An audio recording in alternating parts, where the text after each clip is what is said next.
Praise the Lord. വളരെ അനുഗ്രഹീതമായ നല്ല സമയത്തിനായി സ്തോത്രം ചെയ്യുന്നു. എല്ലാ ദൈവമക്കൾക്കും യേശുക്രിസ്തുവിൻ്റെ നാമത്തിൽ എൻ്റെ സ്നേഹത്തെയും വന്ദനത്തെയും അറിയിക്കുന്നു. വീണ്ടും ഒരുമിച്ച് കർത്താവിനെ ആരാധിപ്പാൻ, കർത്താവിൻ്റെ വചനത്തിൽ നിന്ന് കേൾപ്പാൻ സ്വർഗ്ഗത്തിലെ ദൈവം ഒരുക്കിയ നല്ല സമയത്തിനായി നന്ദിയോടെ സ്തോത്രം ചെയ്യുകയാണ്. നമുക്കറിയാം, നമ്മുടെ ജീവിതത്തിൻ്റെ എല്ലാ പ്രശ്നങ്ങളുടെയും നടുവിൽ, എല്ലാ വിഷയങ്ങളുടെയും നടുവിൽ കർത്താവിൻ്റെ ആത്മാവിന് മാത്രമേ ആ വിഷയങ്ങളുടെ മേലൊരു വിടുതൽ തരാൻ കഴിയത്തുള്ളൂ. കർത്താവിൻ്റെ സാന്നിധ്യം എവിടെ ചലിക്കുന്നുവോ ദൈവപ്രവൃത്തി വെളിപ്പെടും. പരിശുദ്ധാത്മാവ് എവിടെ ചലിക്കുന്നുവോ അവിടെ മഹത്വം ചലിക്കുവാനിടയായിത്തീരും. നിങ്ങളായിരിക്കുന്ന വീടുകൾക്കകത്ത്, നിങ്ങളിപ്പോൾ ആയിരിക്കുന്ന സ്ഥലത്ത് പരിശുദ്ധാത്മാവിനെ നിങ്ങൾ സ്വാഗതം ചെയ്താട്ട്, ദൈവ സാന്നിധ്യത്തെ നിങ്ങൾ ആഗ്രഹിച്ചാട്ട്, ഉറപ്പായിട്ടും ആ ദൈവ സാന്നിധ്യം നിങ്ങൾ ഇരിക്കുന്നിടത്ത് വെളിപ്പെടുമ്പോൾ, നിങ്ങളായിരിക്കുന്നിടത്ത് ആ ദൈവശക്തി വെളിപ്പെടുമ്പോൾ, ഇന്ന് അസാധ്യമെന്ന് പറയുന്ന എല്ലാ വിഷയങ്ങളുടെ മേലും, ഇന്ന് ഭാരപ്പെടുന്ന എല്ലാ വിഷയങ്ങളുടെ മേലും സ്വർഗത്തിലെ ദൈവത്തിന് മറുപടി തരാൻ കഴിയും. ആ കർത്താവിൻ്റെ വലിയ കരം ഇന്ന് നിങ്ങളെ തുടട്ടെ എന്ന് ആത്മാർത്ഥമായിട്ട് ഞാൻ പ്രാർത്ഥിക്കുകയാണ്. അടുത്ത ചില മിനിറ്റുകൾ നിങ്ങളിപ്പോൾ ആയിരിക്കുന്ന സ്ഥലത്ത് വളരെ ശ്രദ്ധയോടെ ദൈവത്തിൻ്റെ വചനത്തിന് കാതോർക്കുകയാണെങ്കിൽ തീർച്ചയായിട്ടും വചനത്തിന് നമ്മളെ പണിയാൻ കഴിയും, വചനത്തിന് നമ്മെ അനുഗ്രഹിപ്പാൻ കഴിയും, വചനത്തിന് നമ്മെ സൗഖ്യമാക്കുവാൻ കഴിയും. ഇല്ലാത്തതിൽ നിന്നും എല്ലാം ഉള്ളതുപോലെ വിളിച്ചു വരുത്തിയ ദൈവത്തിൻ്റെ വചനത്തിന് നിങ്ങളുടെ ജീവിതത്തിൽ എന്ത് നഷ്ടപ്പെട്ടിട്ടുണ്ടോ, എന്ത് ഇല്ല എന്ന് തോന്നുന്നുവോ അതിനെ വിളിച്ചു വരുത്തുവാൻ ദൈവത്തിൻ്റെ വചനത്തിന് കഴിയും. ഹല്ലേലൂയ. കഴിഞ്ഞ കാലഘട്ടങ്ങളിൽ നമ്മെ നിലനിർത്തിയതും നമ്മെ ഇതുവരെ കൊണ്ടെത്തിച്ചതും ദൈവത്തിൻ്റെ വചനമാണെങ്കിൽ, ആ വചനം ആകാശം മാറിയാലും ഭൂമി മാറിപ്പോയാലും ആ വചനങ്ങൾക്ക് മാറ്റമില്ല. ആ വചനത്തിനകത്ത് ദൈവം നമുക്ക് നൽകിയ വാഗ്ദത്തങ്ങളുടെ മേൽ മാറ്റമുണ്ടാകത്തില്ല. നിങ്ങളുടെ ജീവിതത്തിനകത്ത് അങ്ങനെ ഒരു വലിയ ദൈവപ്രവൃത്തി വെളിപ്പെടട്ടെ എന്ന് ഞാൻ ആരംഭമായിട്ട് തന്നെ പ്രാർത്ഥിക്കുകയാണ്. ഞാൻ നിങ്ങളുമായിട്ട് അല്പസമയമായിരിക്കുമ്പോൾ കർത്താവ് എൻ്റെ കയ്യിൽ തന്ന ചില ദൈവിക ആലോചനകളുണ്ട്. അത് നിങ്ങളുമായിട്ട് പങ്കിടുവാൻ ഞാൻ കർത്താവിൽ ആഗ്രഹിക്കുകയാണ്. റോമർക്കെഴുതിയ ലേഖനം 8-ാം അധ്യായം അതിൻ്റെ 1-2 വാക്യങ്ങൾ വായിക്കുമ്പോൾ, അതുകൊണ്ട് ഇപ്പോൾ ക്രിസ്തയേശുവിലുള്ളവർക്ക് ഒരു ശിക്ഷാവിധിയും ഇല്ല. ജീവൻ്റെ ആത്മാവിൻ്റെ പ്രമാണം എനിക്ക് പാപത്തിൻ്റെയും മരണത്തിൻ്റെയും പ്രമാണത്തിൽ നിന്ന് ക്രിസ്തയേശുവിൽ സ്വാതന്ത്ര്യം വരുത്തിയിരിക്കുന്നു. ഹല്ലേലൂയ. ആമേൻ. പാപത്തിൻ്റെയും മരണത്തിൻ്റെയും ന്യായപ്രമാണത്തിനകത്തുനിന്ന് ദൈവം യേശു ക്രിസ്തു നമുക്ക് സ്വാതന്ത്ര്യം നൽകിയിരിക്കുന്നു. യേശു ക്രിസ്തുവിനെ കണ്ടെത്തുന്ന ഒരു ദൈവ പൈതലിൻ്റെ ജീവിതത്തിൽ സംഭവിക്കുന്ന ഏറ്റവും വലിയ അനുഗ്രഹം എന്നുള്ളത് അവൻ്റെ ലൈഫ് കംപ്ലീറ്റ്ലി സ്വാതന്ത്ര്യം പ്രാപിക്കുന്നു എന്നുള്ളതാണ്. ഇന്നും നമുക്കറിയാം, അനേകം കുടുംബങ്ങൾ, അനേകം വ്യക്തികൾ ഇരുട്ടിനകത്ത് കിടക്കുന്ന പോലെ, ഒരു തടവറയ്ക്ക് അകത്ത് കിടക്കുന്ന പോലെ, കൂട്ടിനകത്ത് അടയപ്പെട്ട് കിടക്കുന്ന ഒരു പക്ഷിയെ എന്ന പോലെ സ്വാതന്ത്ര്യമില്ലാത്തൊരവസ്ഥയിൽ പലപ്പോഴും നമുക്ക് കാണുവാൻ കഴിയും. ഇത് വിളിച്ചറിയിക്കുന്നൊരു സത്യമുണ്ട്. അവരുടെ ഉള്ളിൽ ഇതുവരെയും ക്രിസ്തുവിൻ്റെ ആ ഒരു മഹത്വം ഇറങ്ങിയിട്ടില്ല എന്നുള്ളതാണ് അതിൻ്റെ യാഥാർത്ഥ്യം. അല്ലെങ്കിൽ ക്രിസ്തുവിനെ കാണേണ്ടും പോലെ കണ്ടില്ല എന്നുള്ളതാണ് അതിൻ്റെ യാഥാർത്ഥ്യം. ദൈവ വചനത്തിനകത്തു നിന്ന് ഈ പകൽ പരിശുദ്ധാത്മാവിൽ ഞാൻ ആലോചന അറിയിക്കട്ടെ. യേശു ക്രിസ്തുവിനെ പൂർണ്ണമായിട്ടും കണ്ട ഒരു ദൈവ പൈതൽ, അവൻ പാപത്തിൽ നിന്നും ശാപത്തിൽ നിന്നും രോഗങ്ങളിൽ നിന്നും പാരമ്പര്യമായിട്ടുള്ള എല്ലാ ശാപങ്ങളിൽ നിന്നും അവൻ സ്വാതന്ത്ര്യം പ്രാപിച്ചിരിക്കും. ഈ പക്ഷി പറന്നു ഉയരുന്നത് പോലെ അവൻ്റെ ലൈഫിൽ എല്ലാ മേഖലകളിലും സ്വാതന്ത്ര്യത്തോടുകൂടെ പോകാൻ തക്കവണ്ണം ഇടയായിത്തീരും. അതൊരു ആനന്ദമാണ്. ക്രിസ്ത്യ ജീവിതം സത്യത്തിൽ അതൊരു ആനന്ദമാണ്. അത് ആസ്വദിക്കുവാൻ നിങ്ങൾക്ക് കഴിയും, അത് ആനന്ദമാക്കാൻ കഴിയും. കഷ്ടതയുണ്ട്, വേദനകളുണ്ട്, പ്രയാസങ്ങളുണ്ട്, നമ്മുടെ ജീവിതയാത്രയിൽ നിന്ദകളുണ്ട്, അനവധി കഷ്ടങ്ങൾ നമ്മുടെ ജീവിതത്തിൽ ഉണ്ട്. ഇതൊന്നും ക്രിസ്തുവുമായുള്ള ബന്ധത്തിനകത്ത് നമ്മളെ ബാധിക്കത്തില്ല. കാരണം മഹത്വത്തിൻ്റെ പ്രത്യാശ നമ്മുടെ അകത്തിരിക്കുന്നതുകൊണ്ട്, മഹത്വത്തിൻ്റെ പ്രത്യാശയാകുന്ന ക്രിസ്തു നമ്മുടെ അകത്തിരിക്കുന്നത് കൊണ്ട് ഈ കാണുന്നതിലല്ല നാം പ്രത്യാശ വച്ചിരിക്കുന്നത്. കാണാത്ത ഒന്നിലേക്കാണ് നമ്മുടെ പ്രത്യാശ.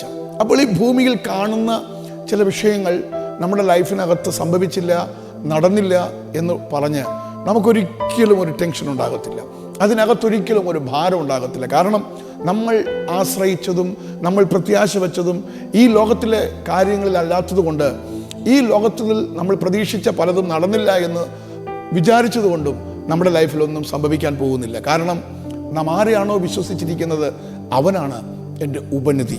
ഹല്ലേലൂയ. അതുകൊണ്ട് പൗലോസ് വളരെ വ്യക്തമായിട്ടും ജീവിതത്തിൻ്റെ പലവിധമായ കഷ്ടതകളിലൂടെ, പ്രയാസങ്ങളിലൂടെ, പ്രതികൂലങ്ങളിലൂടെ ഒക്കെ കടന്നു പോകുമ്പോൾ, താൻ ലേഖനങ്ങൾ എഴുതുമ്പോൾ വളരെ വ്യക്തമായിട്ടും ദൈവസഭയ്ക്ക് അല്ലെങ്കിൽ നമുക്ക് താൻ ആത്മാവിൽ ലേഖനം എഴുതുമ്പോൾ എഴുതുന്നത് നമ്മളെ പ്രത്യാശ പുതുക്കാൻ വേണ്ടിയിട്ടാണ് താൻ ആ വാക്കുകൾ പറയുന്നത്. അനവധി കഷ്ടങ്ങളിലൂടെ നാം പോകുന്നുവെങ്കിലും ലഘുവായിട്ടുള്ള ഈ കഷ്ടമെന്ന് താൻ പറയുന്നതിൻ്റെ കാരണം ഇതൊന്നും നമ്മുടെ സന്തോഷത്തെ കെടുത്തുകയല്ല. ഈ സമയം നിങ്ങളുടെ ജീവിതത്തിൽ ഏതെങ്കിലുമൊക്കെ വിഷയങ്ങൾ, ഒരുപക്ഷെ കുടുംബജീവിതത്തിൻ്റെ വിഷയങ്ങളായിരിക്കാം, തലമുറകളുടെ വിഷയങ്ങളായിരിക്കാം, ഒരുപക്ഷെ സാമ്പത്തിക വിഷയങ്ങളായിരിക്കാം, രോഗങ്ങളായിരിക്കാം, ഇതിനകത്ത് നിങ്ങൾ ബന്ധിക്കപ്പെട്ട് കിടക്കുന്നെങ്കിൽ, ആ പ്രയാസങ്ങൾക്കകത്ത് നിങ്ങളായിരിക്കുന്നെങ്കിൽ നമുക്ക് ഒറ്റ ആൻസറേ ഉള്ളൂ. യേശു ക്രിസ്തുവാണ് അതിൻ്റെ സൊല്യൂഷൻ. യേശു ക്രിസ്തുവിൽ ആയവർക്ക് ആ പാപത്തിൽ നിന്ന്, ആ മരണത്തിൽ നിന്ന് നമുക്ക് ഭയങ്കര സ്വാതന്ത്ര്യം ഉണ്ടെന്ന് റോമലേഖനം വിളിച്ചു പറയുന്നു. ഗലാത്യ ലേഖനം 5-ാം അധ്യായം അതിൻ്റെ 1 മുതൽ വായിച്ചു വരുമ്പോൾ സ്വാതന്ത്ര്യത്തിനായിട്ടാണ് നമ്മളെ ദൈവം ആ ഭൂമിയിലാക്കിയിരിക്കുന്നത്. ആകയാൽ ആ ക്രിസ്തുവിൻ്റെ സ്വാതന്ത്ര്യത്തിനകത്ത് തന്നെ നിങ്ങൾ ഉറച്ചു നിൽപ്പിൻ, അടിമനുഖത്തിൽ പിന്നെയും കുടുങ്ങിപ്പോകരുത്. അപ്പോൾ കർത്താവ് നമ്മെ അന്ധകാരത്തിൽ നിന്ന് അത്ഭുത പ്രകാശത്തിലേക്ക്, അല്ലെങ്കിൽ ഇരുട്ടിൽ നിന്ന് വെളിച്ചത്തിലേക്ക്, ആ ബന്ധനത്തിനകത്ത് നിന്ന് നമ്മെ സ്വാതന്ത്ര്യത്തിലേക്ക്, നമ്മെ കർത്താവ് കംപ്ലീറ്റായി നമ്മളെ ഫ്രീ ആക്കിയിട്ടിരിക്കുകയാണ്. നമ്മെ ചിറകടിച്ച് പറന്ന് ഉയരുന്ന ഒരു കഴുകനെ പോലെ നമ്മെ വളരെ സ്വാതന്ത്ര്യത്തോടുകൂടെ നമ്മളെ ഈ കൃപയ്ക്കകത്തിട്ടിരിക്കുകയാണ്. എന്നാൽ പലപ്പോഴും നമ്മുടെ ജീവിതം ബന്ധനത്തിലായി പോകരുതെന്ന് ആമേൻ ഗലാത്യ ലേഖനം 5-ന്റെ 1 മുതൽ താഴോട്ട് പഠിക്കുമ്പോൾ അവിടെ വ്യക്തമായി കാണുവാൻ കഴിയുന്നുണ്ട്. അടിമനുഖത്തിൽ ആമേൻ വീണ്ടും നാം കുടുങ്ങിപ്പോകരുത്. ആ പഴയ ആ അടിമത്വത്തിൽ, അല്ലെങ്കിൽ ആ പാപത്തിൽ, ആ ശാപത്തിൽ, കഴിഞ്ഞ കാലങ്ങളിൽ നമ്മളെ സ്വാധീനിച്ചിരുന്ന ആ വിഷയങ്ങൾക്കകത്തൊന്നും നാം വീണ്ടും കുടുങ്ങിപ്പോകരുത്. ഓരോ ദിവസവും ക്രിസ്തുവിൻ്റെ സ്വാതന്ത്ര്യത്തിൽ നമുക്ക് നടക്കുവാൻ കർത്താവ് നമുക്ക് അവസരം തന്നിരിക്കുകയാണ്. ഈ സമയം എന്നെ ശ്രദ്ധിച്ചുകൊണ്ടിരിക്കുന്ന ദൈവത്തിൻ്റെ പൈതലെ, ജീവിതത്തിൻ്റെ ഏതെങ്കിലുമൊക്കെ ഭാഗങ്ങൾ ഇന്നും ഒരു തടവറയ്ക്കകത്തായി എന്ന് തോന്നുന്ന പോലെയാണെങ്കിൽ കർത്താവിൻ്റെ ആത്മാവ് ഇന്ന് വ്യക്തമായിട്ടും അറിയിക്കുന്നു, നിങ്ങളുടെ ലൈഫിനകത്ത് ഈ പകൽ ഒരു ഭയങ്കര സ്വാതന്ത്ര്യം കർത്താവ് കാണിക്കുന്നു. ഹല്ലേലൂയ, ആമേൻ. ഒരു വിഷയത്തിൽ മാത്രമല്ല, പല വിഷയങ്ങൾക്കകത്തും നിങ്ങളിന്ന് കെട്ടപ്പെട്ട അവസ്ഥയിൽ കിടക്കുന്നെങ്കിൽ പരിശുദ്ധാത്മാവ് ഇപ്പോൾ നിങ്ങളായിരിക്കുന്നിടത്ത് ചലിക്കുവാൻ ആഗ്രഹിക്കുന്നു. നിങ്ങളുടെ വിഷയത്തിനകത്തൊരു വലിയ സ്വാതന്ത്ര്യം തരുവാൻ കർത്താവ് ആഗ്രഹിക്കുന്നു. ആ വിഷയത്തിനകത്ത് ഒരു വലിയ സമാധാനം തരുവാൻ കർത്താവ് ആഗ്രഹിക്കുകയാണ്. ഹല്ലേലൂയ. ഇത് പറയുമ്പോൾ അനേകം വ്യക്തി ജീവിതങ്ങളുടെ മേൽ ഈ നിമിഷത്തിൽ തന്നെ കർത്താവിൻ്റെ കരം തൊടുന്ന ഒരു കാഴ്ച ദൈവത്തിൻ്റെ ആത്മാവ് എന്നെ കാണിക്കുകയാണ്. അത് ഏത് മരണശക്തികളാകട്ടെ, നിങ്ങളെ ഏത് പാപത്തിൻ്റെ സ്വാധീനതകൾ നിങ്ങളെ ക്രിസ്തുവുമായിട്ട് അടുപ്പിക്കാൻ കഴിയാത്തവണ്ണം ബന്ധനത്തിൽ കെട്ടിയിരിക്കുന്ന അവസ്ഥകളായിരിക്കട്ടെ, കർത്താവിൻ്റെ ആത്മ പറയുന്നു, ഇപ്പോൾ ക്രിസ്തയേശുവിലുള്ളവർക്ക് ഒരു ശിക്ഷാവിധിയുമില്ല. ഹല്ലേലൂയ. എന്ന് പറഞ്ഞാൽ ക്രിസ്തുവിലാണെങ്കിൽ നമ്മുടെ ജീവിതത്തിനകത്ത് ഇതിന്മേലൊന്നും, അല്ലെങ്കിൽ ഇതൊന്നും നമ്മെ ഭരിക്കത്തില്ല. ആ പാപം നമ്മെ ഭരിക്കത്തില്ല, ആ രോഗം നമ്മെ ഭരിക്കത്തില്ല, അത് നമ്മളെ അടിമയാക്കത്തില്ല, അത് നമ്മെ കീഴ്പ്പെടുത്തുകയില്ല. കാരണം നമ്മെ കീഴ്പ്പെടുത്തിയ ഒരു ദൈവശക്തിയുണ്ട്, നമ്മെ കീഴ്പ്പെടുത്തിയ ക്രിസ്തുവിൻ്റെ ആത്മാവുണ്ട്. ഈ ആത്മാവിൽ നടക്കുന്ന ഒരു ദൈവ പൈതലിന് ഈ ദിവസങ്ങളിൽ വളരെ സ്വാതന്ത്ര്യത്തോടുകൂടെ മുൻപോട്ട് പോകുവാൻ തക്കവണ്ണം കഴിയും. എന്നെ കേൾക്കുന്ന, കാണുന്ന ദൈവമക്കളെ, നിങ്ങളുടെ ഒക്കെ ലൈഫിനകത്ത് ഒന്ന് ശ്രദ്ധിച്ചു നോക്കിക്കേ. ക്രിസ്തുവിനെ കണ്ട സമയം മുതലല്ലേ നമ്മുടെ ലൈഫിൽ ആനന്ദവും ആശ്വാസവും സമാധാനവും ഒക്കെ അനുഭവിപ്പാനിടയായി തീർന്നത്. കഴിഞ്ഞ കാലഘട്ടങ്ങളൊന്ന് നോക്കിക്കേ. എത്രയോ തവണ മരണത്തിൻ്റെ ശക്തികൾ നമ്മെ തേടി വന്നതാണ്. എത്രയോ തവണ ജീവിതത്തിൽ ഇനി ഒരു പ്രതീക്ഷയില്ല എന്ന ചോദ്യങ്ങളുമായി നമ്മൾ ഇരുട്ടടഞ്ഞ റൂമിനകത്ത് ഒതുങ്ങിപ്പോയ സന്ദർഭങ്ങളില്ലേ? എത്രയോ തവണ ഇനി എങ്ങനെ എന്നുള്ള ചോദ്യങ്ങളുമായി നമ്മൾ ഭാരപ്പെട്ടിട്ടില്ലേ? ക്രിസ്തുവിലായപ്പോഴല്ലേ നമ്മുടെ ക്വസ്റ്റ്യൻസിനെല്ലാം ആൻസർ വന്നത്. ഇത് ദൈവത്താൽ കഴിയും, ഇതെൻ്റെ ദൈവത്താൽ സാധ്യമാകും, ഒരു പ്രതീക്ഷ നമുക്ക് തന്നില്ലേ? അതുകൊണ്ട് കർത്താവിൻ്റെ വചനം ഈ സമയം ഓർമ്മപ്പെടുത്തട്ടെ, പ്രത്യാശയ്ക്ക് ഭംഗം വരരുത്. നമ്മുടെ മുൻപിലിരിക്കുന്ന പ്രത്യാശകൾക്ക്, നമ്മുടെ ആഗ്രഹങ്ങൾക്ക്, നമ്മുടെ വാഗ്ദത്തങ്ങൾക്കൊന്നും ആമേൻ നിങ്ങൾ ഭംഗം വരുത്തരുത്. കർത്താവിന് കഴിയും, അത് തക്ക സമയത്ത് അത് നിവർത്തീകരിക്കും.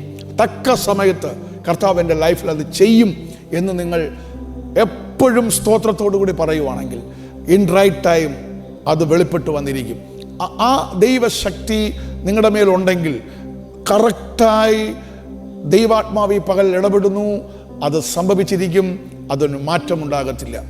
കർത്താവിൻ്റെ ആത്മാവ് ഈ സമയം വളരെ വ്യക്തമായിട്ട് അറിയിക്കുന്ന ചില വെളിപ്പാടുകൾ, ചില അടിമത്വത്തിൻ്റെ ചങ്ങലകൾ നമ്മുടെ ജീവിതത്തിന്മേൽ പലപ്പോഴും വന്ന് വീണ് കിടക്കുകയാണ്. ഈ ദാസ്യത്വത്തിൻ്റെ ഒരു കെട്ട് പലപ്പോഴും നമ്മുടെ ജീവിതത്തിൽ കിടക്കുക.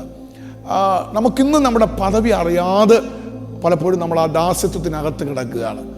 യാചകൻ്റെ ഒരു അവസ്ഥയിൽ നമ്മൾ നിൽക്കുക. എന്നാൽ കർത്താവിലേക്കായപ്പോൾ നമുക്ക് തന്നൊരു വേറൊരു പദവിയുണ്ട്. അബ്ബ, പിതാവേ എന്ന് വിളിക്കുവാനുള്ളൊരു വലിയ പുത്രത്വത്തിൻ്റെ പദവിയും കൂടെ കർത്താവ് നമുക്ക് തന്നത്. നമ്മൾ അത് പലപ്പോഴും യൂസ് ചെയ്യാൻ കഴിയുന്നില്ല. പ്രാർത്ഥന ടൈമിലാണെങ്കിലും ദൈവത്തോട് ചോദിക്കുന്ന സമയത്താണെങ്കിലും എപ്പോഴും ഒരു യാചകനെ പോലെ, ഒരു ദാസനെ പോലെ നമ്മൾ ദൈവസന്നിധിയിൽ നിൽക്കുന്ന ചില സമയങ്ങൾ നമ്മുടെ ലൈഫിൽ കടന്നു വരാറുണ്ട്.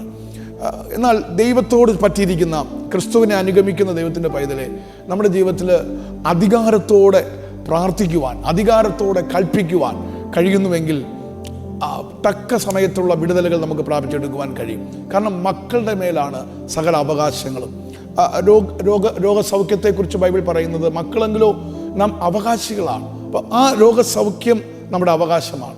നമ്മുടെ ഭൂമിയിൽ ദൈവം നമുക്ക് നൽകിയിരിക്കുന്ന ചില വാഗ്ദത്തങ്ങൾ നമ്മുടെ അവകാശമാണ്. നമ്മുടെ അനുഗ്രഹങ്ങളെല്ലാം നമ്മുടെ അവകാശമാണ്. അപ്പോൾ അത് മക്കളുടെ മേലുള്ള ഒരു ഭയങ്കര അതോറിറ്റിയാണ്. ഈ ദൂത് കേൾക്കുന്ന ദൈവമക്കളോട് ഞാൻ പറയട്ടെ, നിങ്ങളുടെ മേൽ കിടക്കുന്ന ആ അധികാരത്തെ ഇന്ന് ഉപയോഗിപ്പാൻ തയ്യാറായി കഴിഞ്ഞാൽ വെളിപ്പെടേണ്ടതായ, നിങ്ങളുടെ ലൈഫിൽ തുറന്നു വരേണ്ടതായ ചില വാഗ്ദത്തങ്ങൾ ഈ ദിവസങ്ങൾ പെട്ടെന്ന് തുറന്നു വരും. കാരണം ദൂതൻ ആ കാരാഗൃഹത്തിൽ ഇറങ്ങുന്നത് താമസിച്ചല്ല. പെട്ടെന്ന് ദൂതൻ ഇറങ്ങി, പെട്ടെന്ന് ചങ്ങലകൾ അഴിഞ്ഞു, പെട്ടെന്ന് കാരാഗൃഹം തുറന്നു, പട്ടണത്തിൻ്റെ വാതിൽ സ്വതവേ തുറന്നു. ആ ദൈവപ്രവൃത്തി എന്ന് പറഞ്ഞാൽ വെയിറ്റ് ചെയ്തുകൊണ്ടുള്ള ഒരു സമയമല്ലായിരുന്നു, വെയിറ്റ് ചെയ്തുള്ള സമയമല്ലായിരുന്നു, അത് പെട്ടെന്നായിരുന്നു. ജീവിതത്തിൽ ചിലതൊക്കെ ഇന്നും വെയിറ്റിങ്ങിലാണെങ്കിൽ കർത്താവ് പറയുന്നു, പെട്ടെന്നുള്ള ചില ദൈവപ്രവൃത്തികൾ ഈ ദിവസങ്ങൾ നിങ്ങളുടെ ലൈഫിൽ കാണാൻ പോകും. പെട്ടെന്നുള്ള ചില ദൈവിക ശുശ്രൂഷയുടെ വാതിലുകൾ, പെട്ടെന്നുള്ള നിങ്ങളുടെ കുടുംബത്തിനകത്തുള്ള ചില അനുഗ്രഹങ്ങൾ, പെട്ടെന്നുള്ള ചില ദൈവിക അനുഗ്രഹത്തിൻ്റെ ഡോറുകൾ ഓപ്പൺ ആകുന്നത് ദൈവത്തിൻ്റെ ആത്മാവ് എന്നെ കാണിക്കുന്നു. ആയതുകൊണ്ട് ഈ പകൽ, ഈ മഹത്വകരമായ ശുശ്രൂഷയ്ക്കകത്ത് നിങ്ങളിങ്ങനെ ദൈവത്തിൻ്റെ വചനം കേട്ടുകൊണ്ടിരിക്കുമ്പോൾ ശ്രദ്ധിക്കണമേ, ക്രിസ്തയേശുവിലൂടെയുള്ള സ്വാതന്ത്ര്യം അതൊരു ദിവസം കിട്ടിയിട്ട് അടുത്ത ദിവസം വീണ്ടും നാം കാരാഗൃഹത്തിലേക്കോ ബന്ധനത്തിലേക്കോ പോവുകയല്ല. അത് നമ്മുടെ മരണം വരെ അല്ല, അത് നിത്യത വരെ തുടരുന്ന ഒരു സ്വാതന്ത്ര്യമാണ്. ആ സ്വാതന്ത്ര്യത്തിനകത്തുള്ളത് കണ്ണുനീരല്ല, ആ സ്വാതന്ത്ര്യത്തിനകത്തുള്ളത് നിരാശയല്ല, ആ സ്വാതന്ത്ര്യത്തിനകത്തുള്ളത് വേദനകളല്ല, ആ സ്വാതന്ത്ര്യത്തിനകത്തുള്ളത് ഉല്ലാസത്തിൻ്റെയും ജഗത്തിൻ്റെയും ആഘോഷമാണ്.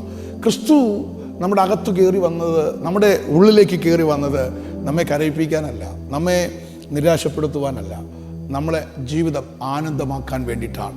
ആ പാപത്തിൽ നിന്നൊരു സ്വാതന്ത്ര്യം കിട്ടിക്കഴിഞ്ഞാൽ പിന്നെ ആ അടിമത്വം പൊളിഞ്ഞു, പിന്നെ ആ ഒരു കെട്ടഴിഞ്ഞു, പിന്നെ ക്രിസ്തുവിൻ്റെ നീതി, സമാധാനം, ക്രിസ്തുവിൻ്റെ വിശുദ്ധി ഇത് നമ്മളിലേക്ക് കടന്നു വന്നിരിക്കുക. ഇത് നമ്മളിലേക്ക് കടന്നു വന്നിരിക്കുമ്പോൾ പിന്നെ ആ ഒരു സന്തോഷമാണ് നമ്മുടെ ലൈഫിൽ പിന്നെ വെളിപ്പെടുവാൻ. ക്രിസ്തു നമ്മുടെ അകത്ത് കയറി വരുമ്പോൾ ക്രിസ്തുവിൻ്റെ സകല ക്യാരക്ടറും നമ്മുടെ അകത്ത് കയറി വരികയാണ്. ആമേൻ. സ്നേഹവും സന്തോഷവും സമാധാനവും ദീർഘക്ഷമയും, ഇതൊക്കെ നമ്മുടെ ലൈഫിൽ കയറി വരികയാണ്. അപ്പോൾ അതാ വചനത്തിൽ കൂടെ ഇന്ന് ദൈവത്തിൻ്റെ ആത്മാവ് നമ്മൾ ഇടപെടുന്നത്. അപ്പോൾ പഴയ ആ ബന്ധനങ്ങൾ, ആ പഴയ ഒരു പാപത്തിൻ്റെയോ ശാപത്തിൻ്റെയോ കെട്ടുകൾ പിന്നെ നമ്മുടെ മേലില്ല. നാം കംപ്ലീറ്റ്ലി സ്വാതന്ത്ര്യം പ്രാപിച്ചിരിക്കുകയാണ്. സകലത്തിലും നമ്മൾ സ്വാതന്ത്ര്യം ലഭിച്ചിരിക്കുകയാണ്.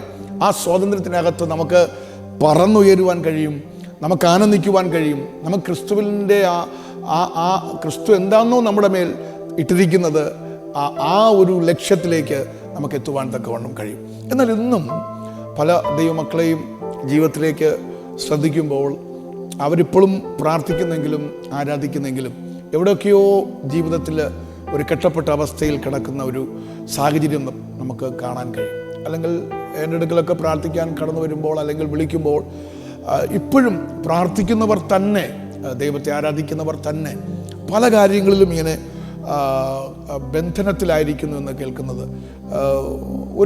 ഒരു സാക്ഷ്യമല്ല, അനേകം സാക്ഷ്യങ്ങൾ കേൾക്കാൻ കഴിഞ്ഞിട്ടുണ്ട്. അതേസമയം അവർ ദൈവത്തെ ആരാധിക്കുന്നവരാണ്. അവർ അനേക നാളുകളായി ദൈവസഭയിൽ അംഗങ്ങളാണ്, അനേക നാളുകളായി ഒരുപക്ഷെ ദൈവവേല ചെയ്യുന്നവരുമാണ്. ഏതൊക്കെയോ ഏരിയയിൽ അവരുടെ ലൈഫ് കെട്ടപ്പെട്ട ഒരവസ്ഥയിൽ, ഏതൊക്കെയോ ഏരിയയിൽ ഇപ്പോഴും ഇരുട്ടടഞ്ഞ ഒരവസ്ഥയിൽ, ഏതൊക്കെയോ ഏരിയയിൽ ഇപ്പോഴും ഒരു കാരാഗ്രഹത്തിൻ്റെ അകത്ത് എന്ന പോലെയുള്ള ഒരു ജീവിതമാണ്. ഈ സമയം പരിശുദ്ധാത്മാവിൽ ഞാൻ നിങ്ങളോട് പറയട്ടെ, ക്രിസ്തു നമ്മുടെ ജീവിതത്തിൽ നൽകിയിരിക്കുന്ന ആ സ്വാതന്ത്ര്യം അങ്ങനെ ഒരു നിലയിൽ പോകാനുള്ളതല്ല. അതെല്ലാ നിലകളിലും നമ്മൾ സ്വാതന്ത്ര്യം പ്രാപിക്കാനുള്ളതാണ്. അതുകൊണ്ട് ആ അടിമത്വത്തിൻ്റെ ആ ഒരു കെട്ട് ഈ പകൽ അഴിഞ്ഞു പോകുന്ന ഒരു കാഴ്ച ഞാൻ ആത്മാവിൽ കാണുകയാണ്. ഇനി ആ മുഖം നമ്മുടെ തലമേൽ ഇരിപ്പാൻ കർത്താവ് ആഗ്രഹിക്കുന്നില്ല. കാട്ടുപോത്തിൻ്റെ കൊമ്പ് പോലെ നമ്മുടെ തല ഉയർത്തി നമ്മെ ദേശത്ത് ഉന്നതികളിൽ വാഹനമേറി ഓട്ടിപ്പിക്കുന്ന ഒരു അഭിഷേകത്തെയാണ് നമ്മൾ ചുമക്കുന്നെങ്കിൽ ഗിരികളിലേക്ക് ഓടുവാൻ ഇന്ന് താങ്കളുടെ കാലുകളെ ദൈവം ബലപ്പെടുത്തുന്നൊരു ദിവസമാണ്. താങ്കളുടെ ജീവിതത്തെ ഇന്ന് ഒന്നും കൂടെ തട്ടി ഉണർത്തിയേച്ച് ആഹാബിൻ്റെ രഥത്തിന് മുന്നേ ഓടിപ്പിച്ച ആ ദൈവശക്തി ഇന്ന് നിങ്ങളെ ബലപ്പെടുത്തുന്നൊരു ദിവസമാണ്. ജീവിതത്തിൻ്റെ ഏതൊക്കെ മേഖലകളിൽ തകർക്കപ്പെട്ടവരായി യേശുക്രിസ്തുവിൻ്റെ അടുക്കൽ വന്നുവോ അവരുടെ ജീവിതത്തിലെല്ലാം ദൈവത്തിൻ്റെ മഹത്വം വെളിപ്പെടുത്തിയിട്ടുണ്ട്. 38 ആണ്ടാകട്ടെ, 18 വർഷമാകട്ടെ, 12 വർഷമാകട്ടെ, ജീവിതത്തിൽ ചില രോഗത്തിൻ്റെയും പാപത്തിൻ്റെയും ശാപത്തിൻ്റെയും കെട്ടുകളുമായി കർത്താവിൻ്റെ അടുക്കൽ വന്നവരെ കർത്താവിൻ്റെ ഒരു വാക്കിൻ്റെ മുമ്പിൽ ആ കെട്ടുകളെ അഴിച്ച് അവരുടെ സ്വാതന്ത്ര്യത്തോടുകൂടെ നടത്തിയ ദൈവത്തിൻ്റെ കൈ ഇന്ന് നിങ്ങളെ തൊടുന്ന ഞാൻ ആത്മാവിൽ കാണുകയാണ്. എത്ര വർഷത്തെ വിഷയമായിക്കൊള്ളട്ടെ, 38 ആണ്ടായി ബെഥസ്ത കുളക്കരയിൽ എല്ലാവരാലും കൈവിടപ്പെട്ടവനായി, എല്ലാവരാലും ഉപേക്ഷിക്കപ്പെട്ടവനായി, ആമേൻ, ജീവിതത്തിൽ ഒരു പ്രതീക്ഷ ഇനിയില്ല, ഇനി എന്നും അവിടെയാണ് എന്നുള്ള വിധി എഴുതി താൻ അവിടെ കിടക്കുമ്പോൾ യേശു കർത്താവ് അവൻ്റെ 38 ആണ്ടിൻ്റെ ആ കെട്ടഴിച്ച് തന്നെ സ്വതന്ത്രനാക്കുകയാണ്. 12 വർഷമായി രക്തസ്രാവം പിടിച്ച സ്ത്രീ ജീവിതത്തിൽ ഇനി അടുത്തൊരു പ്രതീക്ഷയില്ല, മുതലെല്ലാം വിറ്റു, ഡോക്ടേഴ്സ് എല്ലാം കൈവിട്ടു, ബന്ധങ്ങളില്ല, സ്വന്തങ്ങളില്ല.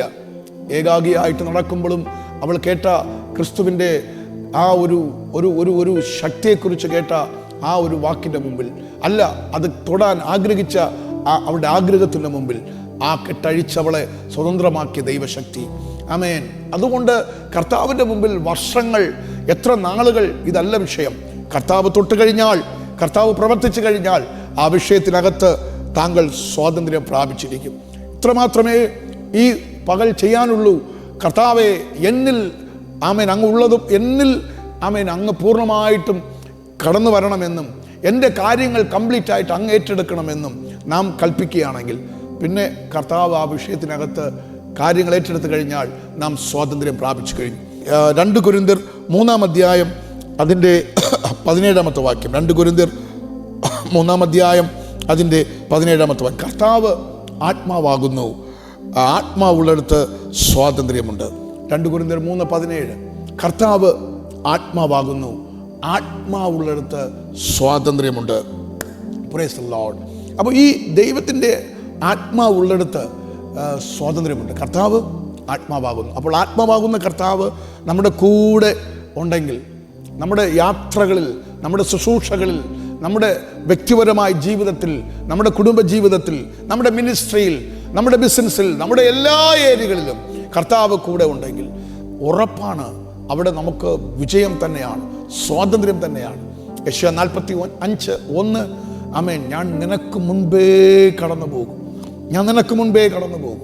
ഒരു ദൈവ പൈതലിൻ്റെ ലൈഫിനെ കൺട്രോൾ ചെയ്യുന്നത് ആത്മാവാണെങ്കിൽ, ആമേൻ, അഭിഷക്തനെ താങ്കളെ കൺട്രോൾ ചെയ്യുന്നത് കർത്താവാണെങ്കിൽ, ആമേൻ, ദൈവത്തിൻ്റെ ദാസനെ കുഞ്ഞെ നിന്നെ കൺട്രോൾ ചെയ്യുന്നത് ദൈവത്തിൻ്റെ ആത്മാവാണെങ്കിൽ, ആമേൻ, അതിനകത്ത് ബന്ധനങ്ങളായി, കെട്ടുകളായി, നിരാശകളായി ഒന്നും കാണുകയില്ല.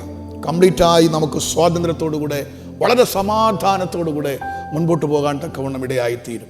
ആയതുകൊണ്ട് ഇന്ന് ദൈവത്തിൻ്റെ കൃപയ്ക്കകത്ത് നിന്നുകൊണ്ട് ഞാൻ ഈ വചനത്തെ നിങ്ങളുടെ കയ്യിലേക്ക് തരുമ്പോൾ എന്നെ കാണിക്കുന്നൊരു വലിയ വെളിപ്പാട്, പ്രാർത്ഥിക്കുന്നുണ്ടെങ്കിലും ആരാധിക്കുന്നുണ്ടെങ്കിലും ദൈവവേലയ്ക്ക് വേണ്ടി കൊടുക്കുന്നുണ്ടെങ്കിലും കർത്താവിന് വേണ്ടി ജീവിക്കുന്നുണ്ടെങ്കിലും ഏതൊക്കെയോ മേഖലകളിൽ ഇന്നും കെട്ടപ്പെട്ട ഒരവസ്ഥയിൽ, ബന്ധനത്തിൽ, രോഗങ്ങളിൽ, ശാപങ്ങൾക്കകത്ത്, കുടുംബജീവിതവുമായി ബന്ധപ്പെട്ട്, കുഞ്ഞുങ്ങളുമായിട്ടൊക്കെ ബന്ധപ്പെട്ട്, ആരോഗ്യവുമായി ബന്ധപ്പെട്ട്, സാമ്പത്തികമായിട്ടൊക്കെ ബന്ധപ്പെട്ട് ഇന്നും ഒരു ബന്ധനത്തിനകത്ത് കിടക്കുന്നെങ്കിൽ കർത്താവിൻ്റെ ആത്മാവ് ഇടപെടുന്നു. ആത്മാവുള്ളിടത്ത് സ്വാതന്ത്ര്യമുണ്ട്. നിങ്ങളായിരിക്കുന്നിടത്തു നിന്ന് പരിശുദ്ധാത്മാവിൻ്റെ ശക്തിയേറിയ പകർച്ച വെളിപ്പെടുന്നത് ഞാൻ ആത്മാവിൽ കാണുകയാണ്. ഈ നദി ചെന്ന് ചേരുന്നിടത്തൊക്കെയും ചലിക്കുന്ന പ്രാണികൾ ഉളവാകും.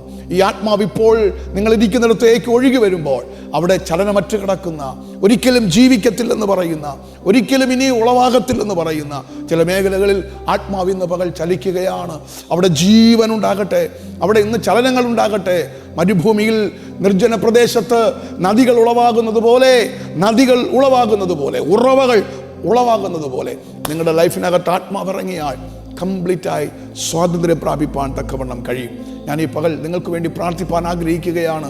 ജീവിതത്തിൽ ഏതെങ്കിലും മേഖലകളിൽ ഒരു തടവറയ്ക്കകത്ത് കിടക്കുന്ന പോലെ, ഒരു കൂട്ടിനകത്ത് അടയപ്പെട്ട് കിടക്കുന്ന ഒരു പക്ഷിയെപ്പോലെ, ഇരുട്ടടഞ്ഞ റൂമിൽ തപ്പിത്തടയുന്ന ഒരു മനുഷ്യനെ പോലെ, ജീവിതത്തിൽ അടുത്തൊരു പ്രതീക്ഷയില്ലാതെ ആമേൻ ഭാരപ്പെടുന്ന ആരെങ്കിലും ഇന്ന് ഈ വചനം കേൾക്കുന്നുണ്ടെങ്കിൽ ദൈവത്തിൻ്റെ ആത്മാവിൽ ഞാൻ നിങ്ങളെ നോക്കി പ്രവചിക്കുകയാണ്. നിങ്ങൾക്ക് സ്വാതന്ത്ര്യമുണ്ട്. ക്രിസ്തേശുവിൽ കൂടെ നിങ്ങൾക്ക് സ്വാതന്ത്ര്യമുണ്ട്. സകലത്തിലും നിങ്ങൾക്ക് ജയമുണ്ട്. എല്ലായിടത്തും എല്ലായ്പ്പോഴും നിങ്ങൾക്ക് ജയമുണ്ട്. ക്രിസ്തേശുവിൽ കൂടെ താങ്കൾ വിജയം പ്രാപിക്കാൻ പോകുന്നു, ജയാളിയായി മാറാൻ പോകുന്നു. ആ ഒരു ദൈവമഹത്വത്തിലേക്ക് നമുക്ക് ഒരുമിച്ച് പ്രവേശിക്കാം. കണ്ണടയ്ക്കാം. ഏത് സ്ഥലത്താണോ, ഏത് അവസ്ഥയ്ക്കകത്ത് ആണോ നിങ്ങളായിരിക്കുന്നത്, അവിടെ ആയിരുന്നു കൊണ്ട് നിങ്ങളുടെ അവസ്ഥകളെല്ലാം ദൈവത്തോട് പറ. രോഗമാണെങ്കിൽ രോഗങ്ങൾ ദൈവത്തോട് പറ. കടഭാരങ്ങളാണെങ്കിൽ കടഭാരം ദൈവത്തോട് പറ. സാമ്പത്തിക വിഷയങ്ങൾക്കാണെങ്കിൽ നമുക്ക് അസാധ്യങ്ങളെ സാധ്യമാക്കുന്ന ഒരു ദൈവം ഉണ്ടെന്ന് പറ. ആമേൻ. ഈ മതിൽ എനിക്ക് ചാടിക്കടക്കാൻ കഴിയും, ഈ പ്രശ്നങ്ങളുടെ മേൽ എനിക്ക് ജയമുണ്ട് എന്ന് നിങ്ങൾ തന്നെ നാമത്തോടെന്ന് പറ. ഞാൻ നിങ്ങൾക്ക് വേണ്ടി പ്രാർത്ഥിക്കുമ്പോൾ നിങ്ങൾ തന്നെ ശബ്ദമുയർത്തി വായി തുറന്ന് അല്പസമയം നിങ്ങളുടെ ജയത്തെ, നിങ്ങളുടെ വിക്ടറിയെ, നിങ്ങളുടെ ഫ്രീഡത്തെ, നിങ്ങളുടെ സ്വാതന്ത്ര്യത്തെ നിങ്ങൾ കൽപ്പിക്കുക. ഓ റബ ഷാൻഡലബ ഹാലലൂയ, ഹാലലൂയ. സ്വർഗ്ഗപിതാവേ, ഇന്ന് അടിയോടൊപ്പം ഒരുമിച്ച് ആരാധിക്കുകയും പ്രാർത്ഥിക്കുകയും വചനം കേൾക്കുകയും ചെയ്ത ഞങ്ങളുടെ ജനത്തിനു വേണ്ടി പ്രത്യേകം പ്രാർത്ഥിക്കുകയാണ്. കർത്താവേ, ഈ ദിവസം ഞങ്ങൾക്കറിയാം ഇന്ത്യയുടെ സ്വാതന്ത്ര്യദിനം ആഘോഷിക്കുന്ന ഈ സമയം. ആമേ, ഞങ്ങൾ കർത്താവേ, ഈ സമയം കർത്താവിൻ്റെ സ്വാതന്ത്ര്യം ഞങ്ങൾ അനുഭവിക്കുന്ന ദൈവത്തിൻ്റെ വചനങ്ങളാണ് കേട്ടത്. ക്രിസ്തുവിലേക്ക് ഞങ്ങളായി കഴിയുമ്പോൾ ഞങ്ങൾക്കുണ്ടാകുന്ന സ്വാതന്ത്ര്യം അത് പാപത്തിൽ നിന്നും, ശാപത്തിൽ നിന്നും, രോഗങ്ങളിൽ നിന്നും ഞങ്ങൾക്ക് ആ സ്വാതന്ത്ര്യം ലഭിക്കുന്നുണ്ട്. എന്നാൽ പലപ്പോഴും ഞങ്ങൾക്ക് ആ സ്വാതന്ത്ര്യം അനുഭവിപ്പാൻ കഴിയാതെ കെട്ടപ്പെട്ട അവസ്ഥയിലെന്ന പോലെ, ഒരു കാരാഗ്രഹത്തിനകത്ത് കിടക്കുന്ന പോലെ, ആമേൻ കർത്താവേ, ഒരു പക്ഷി കൂട്ടിനകത്ത് ചിറകടിക്കാൻ കഴിയാതെ വണ്ണം ഒതുങ്ങിക്കിടക്കുന്ന പോലെ പലപ്പോഴും ഞങ്ങളുടെ ജീവിതമായി തീരാറുണ്ട്. എന്നാൽ ഇന്ന് ഞങ്ങളുടെ മുൻപിൽ ആ ഡോർ ഓപ്പൺ ആക്കിയിരിക്കുന്ന ഞങ്ങൾ കാണുന്നു. ഞങ്ങളുടെ ചങ്ങലകൾ അഴിഞ്ഞു പോയിരിക്കുന്ന ഞങ്ങൾ ആത്മാവിൽ കാണുന്നു. ഞങ്ങൾക്കത് ആത്മാവിൻ്റെ കണ്ണുകൾ തുറന്ന് കാണാൻ, ഞങ്ങളുടെ മുൻപിൽ കർത്താവ് ഒരുക്കി വച്ചിരിക്കുന്ന ആ രക്ഷ കാണാൻ, ആ സ്വാതന്ത്ര്യം കാണാൻ ഞങ്ങളുടെ അകത്തെ മനുഷ്യൻ്റെ കണ്ണുകളെ ഒന്നും കൂടെ തുറന്നതിനായി, ഒന്നും കൂടെ ആത്മമനുഷ്യനെ ശക്തീകരിച്ചതിനായി ഞങ്ങൾ അങ്ങേക്ക് നന്ദി പറയുന്നു. എല്ലാ ബഹുമാനവും മഹത്വം അങ്ങേക്ക് തരുന്നു. യേശുവിൻ നാമത്തിൽ തന്നെ പിതാവേ, ആമേൻ, ആമേൻ. ക്രിസ്തേശുവിൽ കൂടെയുള്ള ആ സ്വാതന്ത്ര്യം നിങ്ങളുടെ എല്ലാ മേഖലകളിലും, വ്യക്തിപരമായി, കുടുംബപരമായി, ആരോഗ്യപരമായി, സാമ്പത്തികപരമായി, എല്ലാ മേഖലകളിലും ആ സ്വാതന്ത്ര്യം കർത്താവ് നൽകിക്കഴിഞ്ഞു. ആ ജഗത്തിൽ, ആ സ്വാതന്ത്ര്യത്തിൽ നമുക്ക് മുൻപോട്ട് പോകാം. കർത്താവ് നമ്മെ സഹായിക്കുമാറാകട്ടെ. അടുത്ത പ്രാവശ്യം ഒരുമിച്ച് നാം തമ്മിൽ കാണും വരെയും ആ കൃപയുടെ മറവിൽ നമുക്ക് മറയാം. സ്വർഗീയ കൂടാരം ദൈവസഭ ഇരിക്കുന്നത് ട്രിവാൻഡ്രം നെടുമങ്ങാട് ചുള്ളിമാനൂർ എന്ന സ്ഥലത്താണ്. കഴിഞ്ഞ 15-ലധികം വർഷമായി കർത്താവിൻ്റെ കൃപയാൽ ഈ പ്രദേശത്ത് ഈ സഭ മുൻപോട്ട് പോയിക്കൊണ്ടിരിക്കുന്നു. അനേകം ദൈവമക്കൾക്ക് ആശ്വാസവും വിടുതലും സമാധാനവും കർത്താവ് ഇവിടെ നൽകിക്കൊണ്ടിരിക്കുന്നു. ഈ കൂട്ടായ്മയുമായി ഈ പ്രാർത്ഥനയുമായി നിങ്ങൾക്ക് സഹകരിപ്പാൻ ആഗ്രഹമുണ്ടെങ്കിൽ താഴെ കാണുന്ന നമ്പറിൽ വിളിക്കുക. കർത്താവ് നിങ്ങളെല്ലാവരെയും അനുഗ്രഹിക്കട്ടെ. നാം ഒരു കുടുംബത്തിൻ്റെ അംഗമാണ്, ഒരു രാജ്യത്തിൻ്റെ അവകാശികളാണ്. ആയതുകൊണ്ട് നമുക്കൊരുമിച്ച് കർത്താവിനെ ആരാധിക്കുകയും കർത്താവിൻ്റെ വചനം കേൾക്കുകയും കർത്താവിൻ്റെ മഹത്വത്തിനകത്ത് കയറുകയും ചെയ്യാം. കർത്താവ് നമ്മെ അതിനായി സഹായിക്കട്ടെ, ശക്തീകരിക്കുമാറാകട്ടെ. God bless you.